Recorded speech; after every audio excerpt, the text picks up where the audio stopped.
We are all serving one another, but maybe not for the first reason you think of.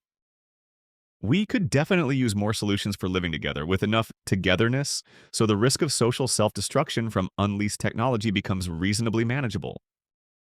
Meanwhile, we need to have a working knowledge of what we do now by way of getting along and how we got to this point. In this, we are mainly just suggesting that we explore this beyond the frame of mind that accepts the idea that everything is fine, because so many of us are alive and reasonably okay too. We can also ask how much of our formal learning has been about truly understanding ourselves, and where might we take that understanding, expand on it, combine it with other knowledge, and so forth.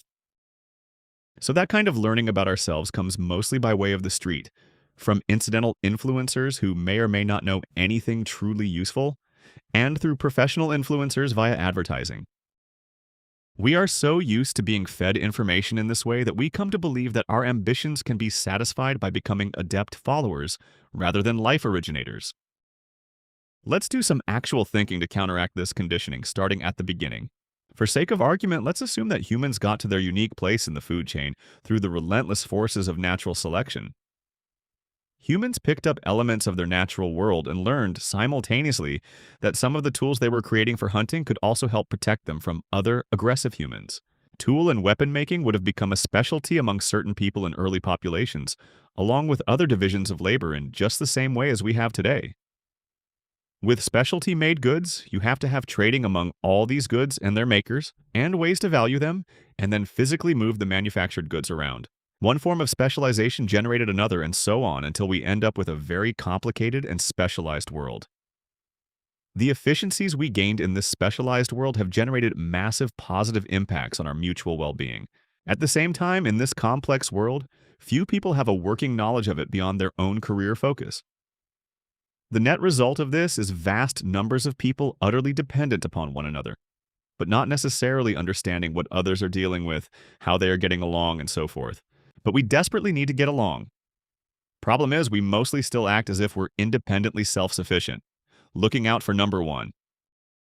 We nurture this sense of independence by interacting through a series of individual choices, and we have a lot of choices, through a marketplace and the economic system behind it. That is mostly virtual and only incidentally involves face-to-face relationships. That system is a kind of background artificial intelligence, self-calibrating, correcting, and recording based on a big data set of transactional choices across huge numbers of people. Individual humans make their preferred selections, which then become bits of information shared through pricing platforms. Within the operative algorithms, prices are set, accepted or countered, reset as necessary, etc., and supplies are manufactured and restocked. The rules of this ongoing game are simply these tacit procedural agreements, willingly followed so that overall satisfaction trends toward things working out fine. The market is in this way a very advanced virtual tool, performing largely untended services that would consume vast amounts of energy if performed by hand, which would also result in greatly inferior results. We take so much of this for granted, but at the same time it can seem intimidating, like it is rounding us up and we'd better find the right way to ride it out. Humans used to find common ground with one another through religious or political doctrines, with the two sometimes greatly overlapping. Now we are mostly aligned around obedience to market pressures, allocating scarce essentials and being convinced that the list of what is essential is ever expanding.